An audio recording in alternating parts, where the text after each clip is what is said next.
So for this one, he doesn't want you to know the characteristics of any of this. He just wants you to be aware of what morphology means.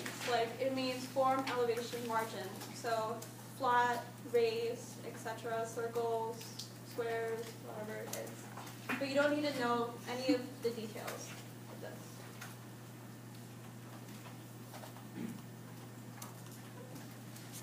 Does anyone have any questions? Okay. For the growth curve, this is a very important slide, and he does have at least one question on this in the past. So you want to know the 4 stages. So lag is when the bacteria, they're assessing their surroundings and determining like what enzymes they need to make or nutrients, etc. Log is exponential phase, and that's when binary fission is taking place. So you're getting, with each generation, you're getting 1 bacteria that goes into 2, and then those 2 go into 4. That's why it's called exponential phase. And this is the highest growth. The stationary phase is when cell death equals cell growth, because nutrients or waste products are starting to build up, so it's not as easy for the bacteria to grow. And then the death phase is when cell death exceeds the cell growth, because at that point there's many, many waste products, not that many nutrients. Generation time, the amount of time it takes for 1 generation of bacteria. So that's all you need to know.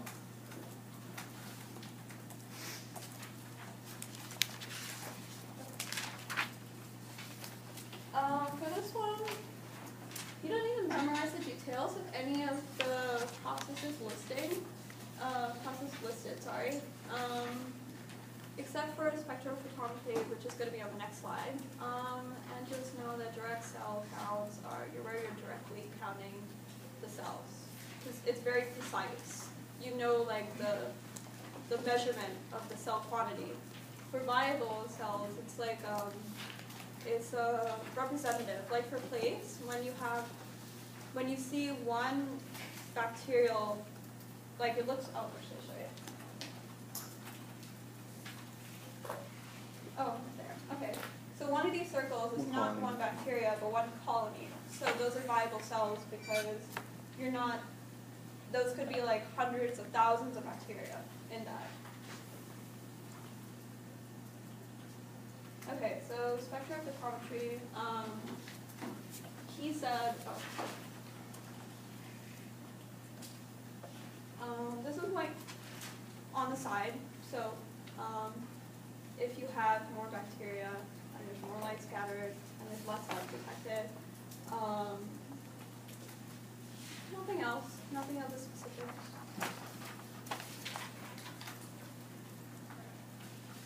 Okay. So he also had questions on this, different categories of microorganisms. He has stressed that mesophiles are important for humans because human pathogens are all mesophiles because of the temperature range that they function in. Psychotrophs are dangerous because they can function at really cold temperatures as well as room temperature. So if you have a bacterial population and you put it in the fridge, it won't necessarily die if it's a psychotroph. He doesn't want you to know the numbers or anything like that, just acidophiles, acidic conditions. Neutrophils are what usually exist in us because, neutral pH, etc.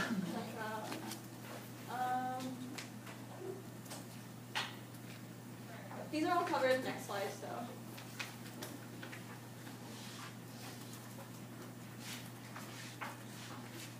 Again, you won't have to know the numbers, but just recognize that there's halophiles and then there's extreme halophiles for extreme salty conditions.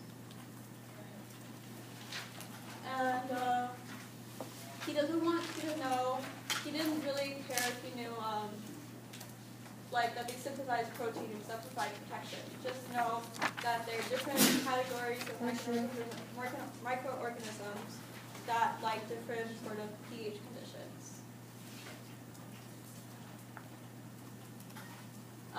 This one was on the study guide. He wants you to know there's an optimal temperature, growth is the highest at this optimal temperature, and that minimum and maximum is where the growth is the least, or microorganism. But you don't need to know that graph at the bottom. Oxygen concentration. You do need to know this. He has had a question. So microaerosols, they like a little bit of oxygen. They don't like atmospheric oxygen, but like 10% of that. Strict anaerobes don't like oxygen at all. They can't use oxygen. Air tolerant, they can use oxygen equally well as not using it. They function well in both environments. Facultative is when they don't need oxygen, but if they have it, it's better for them. That's why, like, if you can see, oxygen is, the oxygen zone is at the top, so if they don't like it, then they're going to be at the bottom. If they like it more, they're going to be at the top. So air tolerant is diffused, all over. There's no, cluster of the molecules. Obligate is when they need oxygen. They can't function without it. When certain population, when you use oxygen, you give off toxic byproducts. So that you need some sort of mechanism for getting rid of those. And so the bacteria that use oxygen, they'll need peroxidase is one of those toxic byproducts that they give off. So you need to be able to get rid of that.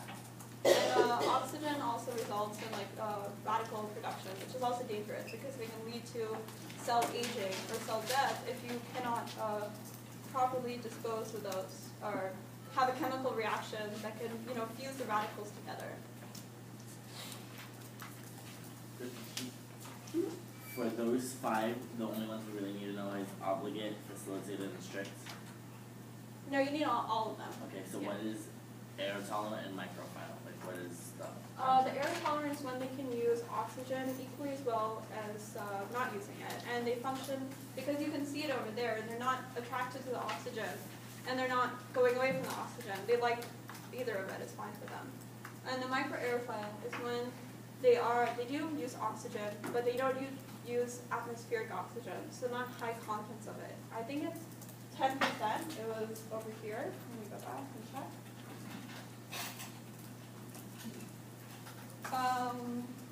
Yes, 10%. Okay. But you don't need to know that. It's just like a little bit of oxygen.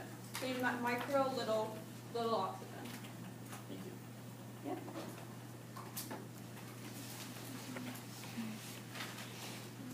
Okay, so biofilms, this is those extracellular components that are made by the cell. This is what results in biofilm. So these are, you don't need to know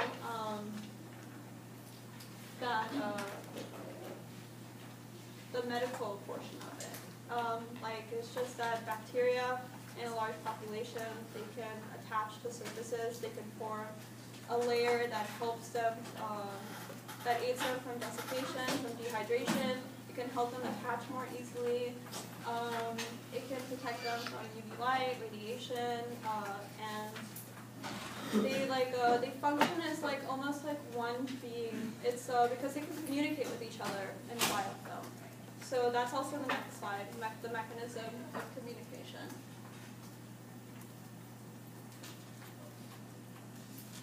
Okay, so autoinducer. Do all of you know what an autoinducer is? Yeah? Okay, so when the cell makes AHL, it's a communication process for them to be able to assess their surroundings and utilize different enzymes and such, and see what they need to make or see what they don't need to make. So that's all it is. He's not gonna. He just wants you to know communication, AHL, quorum sensing. Know that it's associated with communication. Can you repeat that again? Just all of it? Just the beginning. So AHL is made by the cell, and it's a way for cells to communicate, bacterial cells, so that they can assess their surroundings and see what nutrients they have to make or not make. And that's what quorum sensing is, because it allows them to sense and then do, sense and do.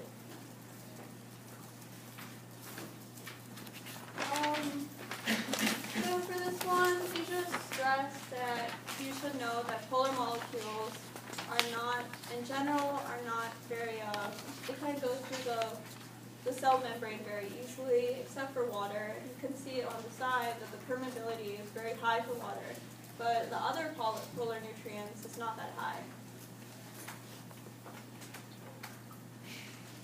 So you have different mechanisms, of course, that allow you to get these nutrients inside the cell, which are in the next slide.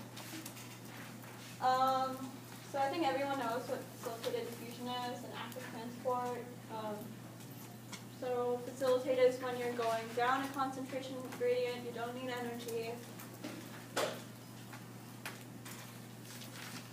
And for facilitated diffusion, what you're putting inside the cell, the nutrient or protein or whatever, it doesn't change in any way. So the morphology of it doesn't change. It's just the protein, the channel that changes and allows the molecule to go through. Active transport, there are three types. You want to know that. Uniform is one molecule going against its concentration gradient. A symporter is when there are two molecules going the same way. Antiporter when there are two molecules going opposite ways. You want to know that active transport is, it needs energy. It's an energy-dependent process, and that it goes against the concentration gradient. And if you guys are familiar with electron transfer chain, then you know that the cell, in the membrane, protons are pumped that are pumped against the concentration gradient so that they'll fall down and make ATP. So this is kind of what that's referring to, that protons you can use it to generate energy. And for anyone curious, sodium in the gastrointestinal system, that's a symporter, active transport. Sodium and glucose go inside together. You don't need to know that. That was just extra. This is the same thing.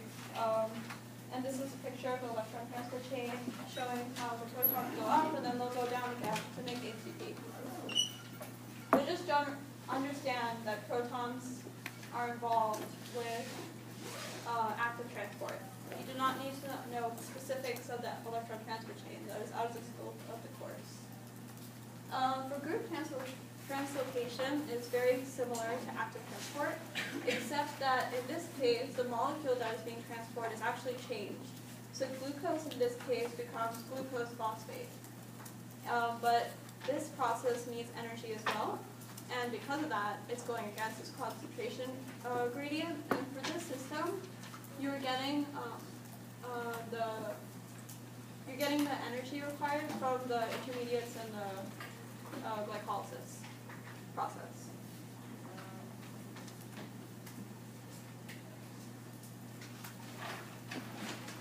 And that was it. Okay.